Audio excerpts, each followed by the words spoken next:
Hello students, this is सार्थक राजा भोज। हम लोगों ने लास्ट क्लास में अपने चैप्टर 1 का काफ़ी सारा पोर्शन कवर कर लिया था। आज हम लोग ये जो बचा हुआ जो पोर्शन है हम लोग इसको कवर करेंगे। हो सकता है ये वीडियो थोड़ा सा लंबा हो जाए, but please bear with me. Right, चलिए आगे बढ़ते हैं हम लोग। After that, for almost 300 years, the Muslims were restricted by Gurjar kings from advancing further into India. जब हमने यहाँ पर पढ़ा था कि पहली बार एक मुस्लिम रूलर ने इन्वेड किया था, उनका नाम था मोहम्मद बिन कासिम, जिसने कि सिंध में अटैक किया था। उसके बाद करीब करीब 300 साल तक, 715 से आप 715 से आप 300 प्लस कर लीजिए, तो अराउंड 1015 एडी तक जो ये मुस्लिम जो रूलर्स जो थे वो उनको गुर्जर किंग्स जो थे उस समय के, उन्होंने रेस्ट्रिक्ट करके रखा था। मतलब वो लोग और आगे सिंध के आगे बढ़ नहीं पाए थे। Mahmud of Ghazni ascended the throne in 997 AD and persistently attacked India 17 times between 1001 to 1027 AD। जो महमूद ऑफ गजनी जो था उस समय, उसने थ्रोन में बैठे मतलब वो राजा बने, और उसने इंडिया को 17 टाइम्स अटैक किया। इस पीरियड में, इस 27 साल के स्पैन में उसने इंडिया में 17 टाइम्स क्या किया, अटैक किया। His objective was to loot the immense wealth of India and to spread Islam. उसका मेन एम क्या था? उसका मेन एम था कि जो यहाँ की जो इंडिया की जो वेल्थ है वो लूट करके ले जाने की, और क्या करने की, इस्लाम को स्प्रेड करने की। He looted the Somnath temple in Saurashtra and extended his empire from Kashmir to Kangra। उस जो मोहम्मद गजनी जो था उसी ने सोमनाथ टेम्पल को भी लूटा और अपना जो एम्पायर था उसको कश्मीर से लेके कांगड़ा तक एक्सटेंड कर लिया। मथुरा, ग्वालियर एंड कन्नौज, ये जो सारा का सारा जो रीजन था ये उस समय मोहम्मद गजनी के अंडर आ गया था। Mohammad Ghori who had invaded India between 1175 to 76 AD faced a crushing defeat at the hands of Prithviraj Chauhan. आपने मोहम्मद गौरी और पृथ्वीराज चौहान की कहानी सुनी होगी। ये वही मोहम्मद गौरी और पृथ्वीराज चौहान है। उस समय मोहम्मद गौरी ने इन्वेड किया इंडिया को इस पीरियड में 1175 टू 1176 एडी के बीच में, और बहुत ही बुरी हार उसको मिली किसके हाथों? पृथ्वीराज चौहान के हाथों। However later he invaded, defeated and killed not just Chauhan but also the rulers of Kannauj, Kangra, Thaneshwar, Mathura, Gwalior, Kashmir and Punjab. पहली बार तो बहुत बुरी तरीके से हार गया मोहम्मद गौरी, बट जब वो दूसरी बार आया तो उसने पृथ्वीराज चौहान को ना केवल हरा दिया बट उन्हें किल भी कर दिया, और बाकी जो रीजन के जो बाकी जो रूलर्स जो थे, मथुरा के रूलर, ग्वालियर के रूलर, कश्मीर के रूलर, ये सारे के सारे रूलर्स को भी उसने किल करवा दिया। Next came the slave dynasty whose foundation was laid by Qutbuddin Aibak. अब इसके बाद जब मोहम्मद गौरी का जब टेन्योर जब खत्म होगा तब कौन सी डायनेस्टी आएगी? उसके बाद आएगी स्लेव डायनेस्टी, और उसके फर्स्ट रूलर कौन थे? उसका फर्स्ट रूलर था कुतुबुद्दीन ऐबक। अच्छा, डिड यू नो, मैं हम लोग यहाँ का ये जो ब्लू इसमें लिखा हुआ है हम लोग इसको भी पढ़ लेते हैं। Somnath temple, first of the jyotirlingas, was attacked, looted and destroyed several times from 1297 to 1701 AD. ये करीब करीब जो 400-500 साल का जो स्पैन है, इसमें सोमनाथ टेम्पल को कई बार, ये एक बहुत ही इम्पोर्टेंट माइथोलॉजिकल इसका एस्पेक्ट भी है हिंदूज के लिए। ये फर्स्ट ज्योतिर्लिंग माना जाता है सोमनाथ टेम्पल को, राइट। इसको कई बार लूटा गया है इस टेम्पल को, the last being by Aurangzeb. और लास्ट बार किसने लूटा था इस टेम्पल को? औरंगजेब ने, जो कि एक मुगल रूलर थे। The statue of Somnath was destroyed by Muhammad Ghazni on Friday, the 11th of May, 1025 AD। Somnath temple को मोहम्मद गजनी ने कब डिस्ट्रॉय किया था? 11 मई 1025 एडी में, and so his title of statue destroyer. और उसके बाद उसको कौन सा टाइटल मिला था मोहम्मद गजनी को? वो मिला था स्टैचू डिस्ट्रॉयर का, वो बंदा जो कि स्टैच्यूज को, जो कि मूर्तियों को तबाह करता है, डिस्ट्रॉय करता है। सरदार वल्लभ भाई Patel renovated the Somnath temple after independence. The jyotirlinga statue was reinstated on Friday, the 11th May 1951 by President Dr. Rajendra Prasad to the tune of Vedic chants. Sardar Vallabh भाई पटेल, जब हमको इंडिपेंडेंस मिल गई, हम लोग सरदार वल्लभ भाई पटेल को द आयरन मैन के नाम से भी जानते हैं, क्योंकि उन्होंने 556 जो प्रिंसली स्टेट से उन्होंने इंडिया को मर्ज करवाने में उसकी हेल्प की थी, राइट। और इसका जो ज्योतिर्लिंग स्टैचू जो था, इसको किसने फिर वो किया, लगाया था डॉक्टर राजेंद्र प्रसाद ने। डॉक्टर राजेंद्र प्रसाद कौन थे? वो हमारे फर्स्ट प्रेसिडेंट ऑफ इंडिया थे, राइट। चलिए आगे बढ़ते हैं। हमने पढ़ा था कि जो स्लेव डायनेस्टी थी उसको एस्टैब्लिश किसने किया था? कुतुबुद्दीन ऐबक ने किया था। He was the slave of Mohammad Ghori. वो किसका स्लेव था कुतुबुद्दीन ऐबक? वो था मोहम्मद गौरी का। हमने पढ़ा था यहाँ पर पीछे कि जो मोहम्मद गौरी था उसने पृथ्वीराज चौहान को भी हराया था। सो उसी का जो एक स्लेव था उसका नाम था कुतुबुद्दीन ऐबक, जिसने की स्लेव डायनेस्टी का शुरुआत की। Muhammad Khilji, a general under Kutubuddin, broke away and invaded Bihar and Bengal, bringing it under his control. Mohammad जो खिलजी जो था वो भी मोहम्मद गौरी का स्लेव था, और उसने क्या बोलते हैं, क्योंकि ये जो डायनेस्टी जो था इससे वो अलग हो गया, और उसने क्या कर दिया, उसने बिहार और बंगाल को इन्वेड कर दिया और उसे जीत लिया। सो जो ये वाला जो रीजन था, बिहार बंगाल वाला जो रीजन था, वो किसके अंडर आ गया? खिलजी के अंडर आ गया, मोहम्मद खिलजी के अंडर आ गया। After Qutbuddin's death, his son in law Iltutmish continued expanding the kingdom and conquered Ranthambore, Ajmer, Gwalior, Banaras and Kannauj. इसके बाद कुतुबुद्दीन ऐबक के बाद कौन आया? उसका जो सन इन लॉ जो था, जो उनका जो दामाद जो था इल्तुतमिश, उसने जो किंगडम जो था उसको एक्सपैंड किया अपने। और कौन कौन से किंगडम्स को अपने अंडर कर लिया? रणथंबोर को कर लिया, अजमेर को कर लिया, ग्वालियर को कर लिया, बनारस को कर लिया, कन्नौज को कर लिया, right. His daughter Razia Sultan was the only woman to have ruled Delhi. जो रजिया सुल्तान है, ये एक बहुत ही इंपॉर्टेंट नाम है। ये जो है, ये पहली वुमेन थी जिन्होंने दिल्ली को, जो दिल्ली सल्तनत जो थी उस समय की, उसको रूल किया था। उलू Khan Balban was one of the greatest military rulers of the slave dynasty. जो बलबन जो थे वो उस समय की बहुत ही बेहतरीन, उस समय के ग्रेटेस्ट मिलिट्री रूलर्स में से एक थे स्लेव डायनेस्टी के, right. His death saw the decline of the slave dynasty and the rise of Khilji dynasty. और जैसी बलबन की डेथ होती है तो क्या होता है कि स्लेव डायनेस्टी अपने डिक्लाइन में आ जाती है, मतलब स्लेव डायनेस्टी खत्म होने को आ जाती है। और इसी पीरियड के बीच में जो खिलजी डायनेस्टी जो थी वो राइज करती है। Jalaluddin Khilji was the first noble on throne. He was killed by his nephew Alauddin Khilji, who went on to extend the empire over northern India and large parts of southern India. Jalaluddin Khilji जो था वो फर्स्ट नोबल था throne में, और अलाउद्दीन खिलजी जो था उसका जो नेफ्यू जो था, उसका जो भतीजा जो था जलालुद्दीन का, उन्होंने जो अलाउद्दीन जो था वो किल कर देता है अपने उस समय का जो किंग जो थे जलालुद्दीन खिलजी को। और जो नॉर्दर्न पार्ट जो था इंडिया का, उसमें काफ़ी सारे जो रीजन था उसको कॉन्कर भी कर लेता है। After his death the Khilji dynasty came to an end and saw the rise of Tughlaq dynasty. Khilji dynasty जैसे अलाउद्दीन खिलजी की डेथ होती है, उसके बाद क्या होता है कि जो खिलजी डायनेस्टी होती है वो भी एंड हो जाती है, और उसके बाद जो नई डायनेस्टी जो आएगी वो थी तुगलक डायनेस्टी।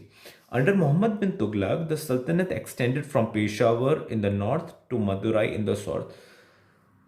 जो मोहम्मद बिन तुगलक जो थे उसके अंडर में जो उस समय जो सल्तनत जो थी वो काफ़ी ज़्यादा रीजन्स को कॉन्कर उन्होंने किया था उस पीरियड में।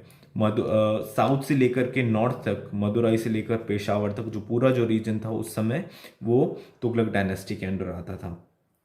And from Sindh in the west to Assam in the east. So मतलब नॉर्थ से लेकर साउथ तक, ईस्ट से लेकर वेस्ट तक, सारा जो रीजन था उन्होंने उस समय कॉन्कर कर लिया था। We will study about some of these dynasties in the detail later. इन सारी की सारी और भी जो डायनेस्टीज हैं इसके बारे में हम लोग डिटेल में बाद में पढ़ेंगे। Evolution of religions. India has often been referred to as the birthplace of major religions like Hinduism, Buddhism, Jainism and Sikhism. India को आप सभी जानते हैं, जो हिंदुइज्म है या जो बुद्धिज्म जो है या जो जैनिज्म जो है, सिखिज्म जो है, ये सारे जो रिलीजन्स जो हैं, मेजर रिलीजन्स जो हैं, इन सब का जो जन्म है वो कहाँ पर हुआ है? इंडिया में। और ये इंडिया के लिए बहुत ही एक प्राउड की चीज़ है, राइट। अच्छा, पहले यहाँ पर एक ब्लू बॉक्स में कुछ चीज़ दी हुई है, एक्स्ट्रा इन्फॉर्मेशन, हम लोग उसको देख लेते हैं। डिड यू नो, क्या आप जानते हैं, Sikhism was founded in the 15th century by Guru Nanak Dev Ji.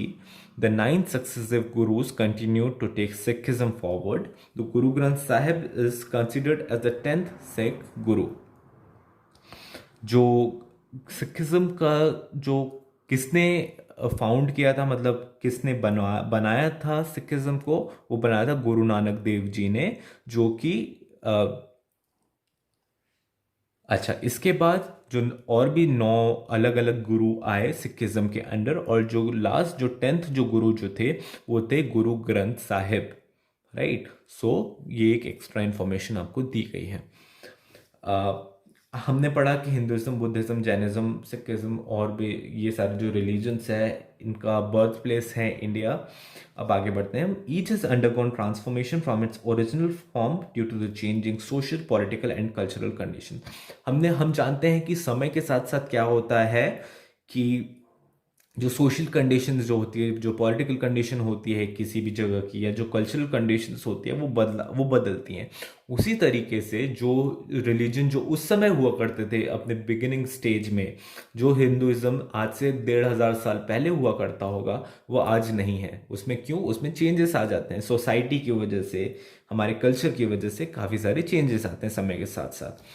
What we know today as Hinduism is a combination of several forms of worship that were followed by many tribes and nomadic communities. आप जानते हैं कि जब काफ़ी सारी communities यहाँ पर India में रहती हैं, काफ़ी सारे ट्राइब्स रहती हैं। सो उस क्या हुआ, आज जो हम जो हिंदुइज्म देख रहे हैं वो काफ़ी सारी चीज़ों का मिक्स है।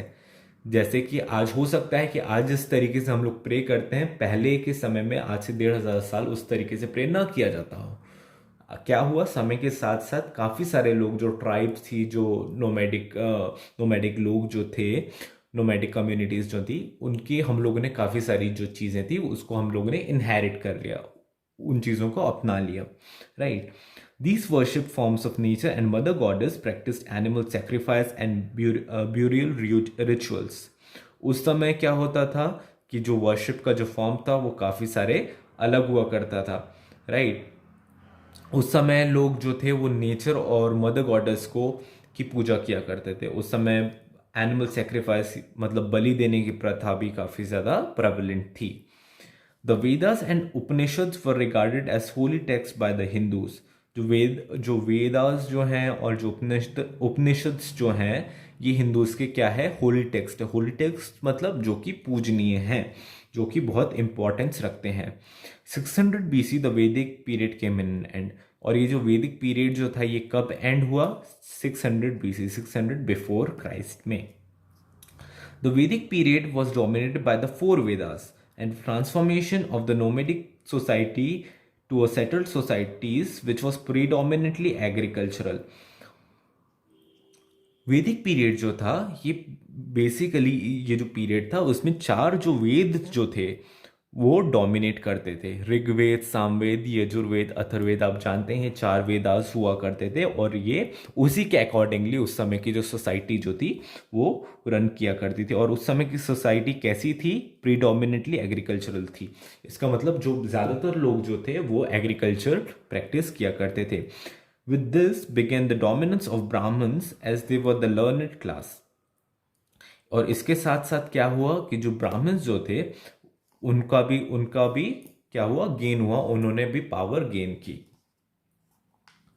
The interpretation of holy doctrines was left to the Brahmans Buddhism and Jainism developed from a non-Vedic stream of Hinduism and spread across India during Magadh rule. अच्छा, आप समझ पा रहे हैं कि जब मैंने बताया आपको जो वैदिक एज जो थी, तो उस समय क्या होता होगा कि वेदों के अनुसार जो भी जो बातें अथर्ववेद, यजुर्वेद, सामवेद में जो कही गई है, वही चीज़ें वैदिक एज के समय फॉलो की जाती होंगी। सारे के सारे लोग तो इस चीज़ को पढ़ नहीं सकते। क्यों? क्योंकि उस समय जो थे काफ़ी सारे लोग जो थे वो इलिटरेट थे, उनको पढ़ना लिखना नहीं आता था। सो एक जो क्लास जो कि पढ़ना लिखना जानती थी वो कौन थे? वो थे ब्राह्मण्स। सो ऑब्वियस सी बात है कि क्या होगा, क्योंकि जो ब्राह्मण्स थे सिर्फ वही जो थे उनको पढ़ना लिखना आता था, वो लोग इंपॉर्टेंस गेन कर लेंगे सोसाइटी में। क्या होगा कि आपको संस्कृत सपोज नहीं आती तो आप जाएंगे कि पंडित जी बता दीजिए हमको कि क्या लिखा हुआ है, हमको क्या करना चाहिए ऐसे समय। अब क्या करेंगे? पंडित जी आपको बताएंगे जा करके। तो इस वैदिक एज के समय क्या हुआ, जो ब्राह्मण्स जो थे उन्होंने पॉपुलैरिटी गेन की। और ये जो जैनिज्म हो गए, बुद्धिज्म जो हो गए, ये सब भी एक हिंदुज्म का ही आप एक्सटेंशन बोल सकते हैं। बट ये वैदिक जो पूरा का जो वैदिक स्ट्रीम जो है इससे हट करके है। और ये जो हिंदुज्म और जो बौद्धिज्म है ये कब स्प्रेड हुआ? मगध रूल के समय, राइट। वाइल बुद्धिज्म, क्योंकि आप जानते हैं अशोक को हम लोग आगे पढ़ेंगे। While Buddhism spread under Ashoka the great in 3 BC, Jainism saw its golden period under emperor Kharavela of Kalinga in 2 BC। जो बुद्धिज्म जो है उसको किसने स्प्रेड किया? अशोक द ग्रेट, हम लोग जानते हैं द ग्रेट अशोक, उन्होंने स्प्रेड किया। और जैनिज्म को किसने किस पीरियड के समय एक्सटेंड हुआ? खारेवल पीरियड के समय, ठीक है, जो कि कलिंगा में थे उस समय स्प्रेड हुआ। However, both these religions began to decline during Gupta period. But Gupta period के समय ये जो दोनों जो रिलीजन्स जो थे, जैनिज्म और बुद्धिज्म, ये दोनों के दोनों डिक्लाइन हो गए। The Mahabharata and Ramayana, the 2 epics of Hinduism, were also produced during this period। जो महाभारत और जो रामायण जो था, ये जो हम लोग जानते हैं ये बहुत ही होली टेक्स्ट हैं। इसको हम लोग जो ये क्योंकि बहुत इसका जो लेंथ है बहुत बड़ा है दोनों का, तो हम लोग इसको क्या बोलते हैं? एपिक्स के नाम से जानते हैं, एपिक्स ऑफ हिंदुइज्म। और ये दोनों भी जो एपिक्स जो थे ये इसी समय प्रोड्यूस किए गए। The Bhakti movement was the outcome of the dominance of Brahmanas. जो भक्ति मूवमेंट जो था वो उस समय, क्योंकि ब्राह्मण्स जो थे वो डोमिनेट कर रहे थे उस समय, तो इसीलिए ये ब्राह्मण्स के आउटकम का नतीजा था भक्ति मूवमेंट। अच्छा, हम लोग पहले ही देख रहे थे। द स्टैच्यू ऑफ बाहुबली और Gomateshwar is carved out of a single block of granite and is 55 feet in height. It was around 983 AD by Chamundaraya, a minister of Ganga dynasty. This statue is located in Shravanbelagota in Hassan district of Karnataka। ये जो statue of Baahubali जो दिख रहा है ये एक single, आप सोच के देखिए, एक सिंगल एक पत्थर से, ग्रेनाइट एक पत्थर होता है उससे बनाया गया है, जो कि 55 फीट टॉल है, करीब करीब 5 से 6 मंजिला ऊंचा, राइट। और ये श्रवणबेलागोटा में है, कर्नाटका के पास, राइट। अब हम लोग ने जाना कि जो भक्ति मूवमेंट है ये, क्योंकि ब्राह्मण्स उस समय पॉपुलैरिटी गेन कर रहे थे तो उन्हीं के आउटकम है। और Brahmans who had placed themselves as the medium to reach God. और उस समय क्या हुआ, जो ब्राह्मण्स थे उन्होंने अपने आप को इस तरीके से पोर्ट्रे करना स्टार्ट किया कि अगर आपको, हम ही लोग हैं वो जो कि आपकी और उस परमात्मा की, उस गॉड के, हम लोग आपको इंटरेक्ट करवा सकते हैं। The Bhakti movement believe that anyone could pray to God directly irrespective of class, caste और क्रीड। उस समय ब्राह्मण्स क्या बोलते थे कि सिर्फ हम ही लोग हैं जो कि पढ़ सकते हैं और हम ही लोग हैं जो कि आपकी भगवान से बात करवा सकते हैं। बट भक्ति मूवमेंट के समय क्या हुआ कि ये बात आई कि जो ब्राह्मण्स जो हैं वो हम लोगों को चीट कर रहे हैं। और उन्होंने उस समय भक्ति मूवमेंट के अंडर ये बताया गया कि कोई भी जो इंसान है वो गॉड को प्रे कर सकता है। आपको किसी ब्राह्मण की ज़रूरत नहीं है उस ईश्वर तक पहुंचने के लिए। अगर आप अच्छे कर्म करते हैं तो आप उस समय उस तक पहुंच सकते हैं। और आपको भगवान की पूजा करने के लिए आपको किसी एक क्लास से बिलोंग करने की ज़रूरत नहीं है, या किसी कास्ट से या किसी क्रीड से आपको बिलोंग करने की ज़रूरत नहीं है। Islam gained entry into the Indian subcontinent with increased trade with Arabs and traders from the Middle East. उस समय उस समय इस्लाम की भी एंट्री हुई इंडियन सबकॉन्टिनेंट में, क्योंकि जो ट्रेड जो था वो बढ़ गया अरब ट्रेडर्स के बीच में, right. There is evidence of interaction between Arabs and Indians of the Malabar coast. अभी भी जो एविडेंस है पाए जाते हैं या पाए गए हैं, जिससे कि हमको पता चलता है कि उस समय जो इंडियंस जो थे, उस समय जो इंडियन सब कॉन्टिनेंट में जो रहने वाले जो लोग थे, जो और जो अरब के जो लोग थे, उस समय इंटरेक्ट किया करते थे ट्रेड की वजह से। There is evidence of interaction between Arabs and Indians of the Malabar coast. Islam gained prominence with conquest by Muslim invaders around 7th century AD. और जो इस्लाम था ये कब गेन हुआ या कब स्प्रेड हुआ? 7th century AD के आसपास।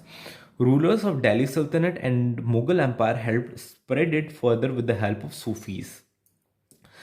दिल्ली सल्तनत और जो मुगल एम्पायर के जो लोग थे, उन्होंने इस्लाम को और स्प्रेड करने में हेल्प की। और वो कैसे हेल्प की?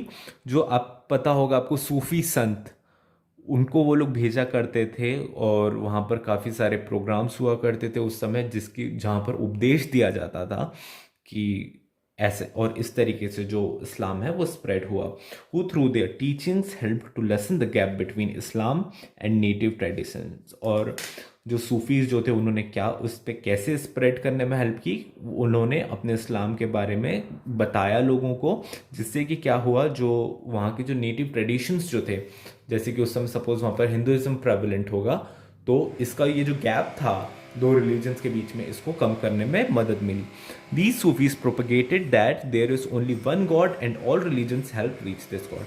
ये जो सूफीज जो थे, इन्होंने क्या बताया कि सिर्फ एक ही गॉड है, राइट, सिर्फ एक ही भगवान है, और जो सारे के सारे जो रिलीजन्स हैं, जो वेदर इट इज हिंदुइज्म और इस्लाम और क्रिश्चियनिटी और बुद्धिज्म और जैनिज्म, ये वो जो एक गॉड जो है उस तक पहुंचाने की आपको बेसिकली एक रास्ता है। और जो रिलीजन है उसका काम ये है ताकि आप उस गॉड तक पहुंच सकें, और सारे जो धर्म हैं आपको यही बताते हैं, right. Sufi saints like Nizamuddin Auliya, Hazrat Khwaja, Moinuddin Chishti, Amir Khusro and Shah Jalal are revered even today. ये सारे के सारे जो हैं सूफी सेंट्स, निज़ामुद्दीन औलिया हो गए, हज़रत ख्वाजा हो गए, मोइनुद्दीन चिश्ती हो गए, आमिर खुसरो हो गए, इन्हें आज भी याद किया जाता है इनके उस समय के वर्क के लिए, right. In present day India, people from all religions have faith in these Sufi saints and visit their dargahs on special occasions. आज भी काफ़ी सारे लोग हैं जो कि इन जो सेंट्स जो थे, इनकी दरगाह में जाते हैं स्पेशल ओकेजन्स में और अपना ग्रेटिट्यूड शो करते हैं जो भी उन्होंने काम किया उसके लिए, right. The reason for the widespread acceptance of Sufi saints is the practice of non violence, also taught in Hinduism. They saw beyond the caste system and embraced all equally. This allowed many to move away from the restrictions of the Hindu caste system. अब आप देखें कि जो काम war नहीं कर पाया वो इन सूफी सेंट्स ने करके दिखा दिया। जो इस्लाम को जो स्प्रेड करने वाला जो काम था वो इन सूफी सेंट्स ने करके दिखा दिया। ऐसा क्यों? क्योंकि ये जो सूफी सेंट जो थे वो लोग किस पे विश्वास करते थे? नॉन वायलेंस के ऊपर, अहिंसा के ऊपर, राइट। और यही चीज़ आपको हिंदुज़म में भी सिखाई जाती है कि आपको किसी के भी ऊपर हिंसा करने की ज़रूरत नहीं है। कोई भी चीज़ अगर आपको मनवाना है सामने वाले को, आप डिस्कशन से मनवा सकते हैं उसको। अगर आप उसको बताएंगे कि हाँ इस रीज़न से मैं ऐसा बोल रहा हूँ, तो वो आदमी आपकी बात मानेगा। आपको मारा पीटी की या आपको वायलेंस करने की आपको ज़रूरत नहीं है, राइट। और जो सूफीज जो थे, they saw belong the caste system and embraced all equally. उन्होंने सभी धर्मों के लोगों को, ऐसा नहीं था कि जो लोग इस्लाम उस समय प्रैक्टिस करते थे वो लोग सिर्फ उसी को अच्छी नज़रों से देखते थे, बट सूफीज़ की ये खासियत रही कि जो सारे जो रिलीजन्स थे जो कि इस्लाम से हटकर भी थे, उन्होंने इक्वली उसको भी रिस्पेक्ट किया। और वही एक रीज़न है जिसकी वजह से वो लोग काफ़ी हद तक बेसिकली काफ़ी हद तक सक्सेसफुल रहे इस्लाम को स्प्रेड करने के लिए, राइट। और उसकी वजह से क्या हुआ, जो हिंदू बिलीवर्स भी जो थे उन्होंने भी सूफिज्म को एक्सेप्ट किया। 1000 years of history. The period from 700 to 1750 AD is the most fascinating time in history as it was constantly evolving. ये जो पीरियड जो था जिसके बारे में हमने इस पूरे के पूरे चैप्टर में डिस्कस किया, 700 to 750 AD के बीच का जो पीरियड था, ये सबसे फैसिनेटिंग पीरियड था, सबसे ब्यूटीफुल पीरियड था। क्यों? क्योंकि इस समय काफ़ी सारी जो चीज़ें थी जो सोसाइटी में, वो काफ़ी सारी चीज़ें इवॉल्व हो रही थी। It is during this period that societies change from semi nomadic to settled, from primarily hunters to agricultural, from regional alignments to expansionist ambitions. यही वो पीरियड था जिस समय सोसाइटीज ने मेजर चेंज हुआ है। जैसे कि पहले हम लोग जानते हैं नोमैड्स हुआ करते थे, हम लोग इधर से उधर जाकर के हम लोग जाया करते थे अपना, क्योंकि कोई उस समय एक परमानेंट ठिकाना नहीं हुआ करता था। तो यही वो पीरियड था जिस समय नोमैडिक से एक सेटल्ड लाइफ की तरफ जो ट्राइब्स थी उस समय उन्होंने मूव की। तो मतलब पहले जो इधर उधर वो मूव किया करते थे, आगे जाकर के वो लोग सेटल हो गए एक जगह, राइट। इसी समय क्या हुआ कि इसी समय जो हंटर और गैदरर्स जो हम लोग जो हुआ करते थे, उस समय हम लोग एग्रीकल्चरल इकोनॉमी की तरफ हम लोग मूव किए, राइट। रीजनल अलाइनमेंट से एक्सपेंशनिस्ट, हम लोग किसी एक रीजन में जो बंधे रहने का जो समय था उससे लेकर के हम लोगों ने जो रूलर्स जब आए तो उन्होंने देखा कि हम लोग एक्सपैंड करते हैं अपने एम्पायर को। ये सारी की सारी चीज़ें इसी पीरियड के बीच में हुई हैं। Traders were no longer restricted and they travelled far and wide. जो ट्रेडर्स जो थे वो लोग किसी एक स्पेसिफिक रीजन तक सीमित नहीं रह गए, उन्होंने काफ़ी सारा पूरा, ना केवल उसी कंट्री के अंदर बट इंटर कॉन्टिनेंटल भी, अलग अलग कॉन्टिनेंट्स में जाकर के या अलग अलग कंट्रीज में जाकर के भी उन्होंने ट्रेड किया। With this came new knowledge, practices and beliefs. और इसकी वजह से क्या हुआ कि जैसे जैसे जब लोग इधर से उधर ट्रैवलर्स आए तो वो लोग अपने साथ क्या किए, नॉलेज लेकर के आए, अलग अलग वो वहाँ पर उनके एरिया में जो प्रैक्टिस फॉलो होती थी वो लेकर के आए, और इसकी वजह से क्या हुआ, वो सारी की सारी चीज़ें चेंज हुई। और यहाँ पर भी जो जिस कंट्री में वो लोग आए वो उस नॉलेज को अपने साथ लेकर के आए वहाँ पर भी, right. Religion underwent a transformation due to changing political patronage and changes in social norms. Religion को में भी काफ़ी ट्रांसफॉर्मेशंस आए। क्यों आए? क्योंकि जो पॉलिटिकल सिस्टम जो था वो बदल रहा था, सोशल नॉर्म्स जो थे वो बदल रहे थे। It was a continuously changing society which resulted in new ideas. हमने देखा कि इसी समय काफ़ी सारे इन्वेंशंस हुए, और वो इन्वेंशन क्यों हो पाए, वो इन्वेंशन इसीलिए हो पाए क्योंकि इस समय की जो सोसाइटी थी वो चेंज हो रही थी, राइट। उस समय हमको काफ़ी सारे अलग अलग नए नए जगह के नॉलेज मिल रहा था, और उसी वजह से नए नए इन्वेंशंस हो पाए और नए नए आइडियाज़ जो थे वो डेवलप हुए। This period is often referred to by historians as medieval period of history, differentiating it from ancient or prehistoric and modern history. जो historians हैं वो इस पीरियड को medieval period बोलते हैं, जो कि ancient, prehistoric और modern history को अलग अलग तरीके से मतलब डिफ्रेंशिएट करता है। ये बेसिकली ट्रांजिशनल फेज है, राइट। ये जो दो अलग अलग जो पीरियड्स हैं इसके बीच का ये ट्रांजिशनल फेज है, जिसको हम लोग किस नाम से जानते हैं, मेडिएवल पीरियड के नाम से जानते हैं।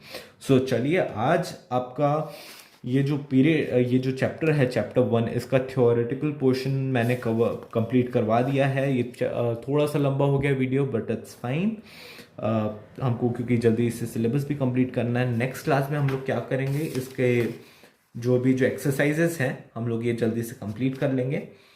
तो चलिए मिलते हैं नेक्स्ट क्लास में। आप लोग जल्दी से पढ़ लीजिएगा। ये चैप्टर बहुत ही इंटरेस्टिंग चैप्टर है, आपको बहुत सारी नई नई चीज़ें आपको इस चैप्टर में जानने को मिलेगी, राइट। सो चलिए बाय बाय।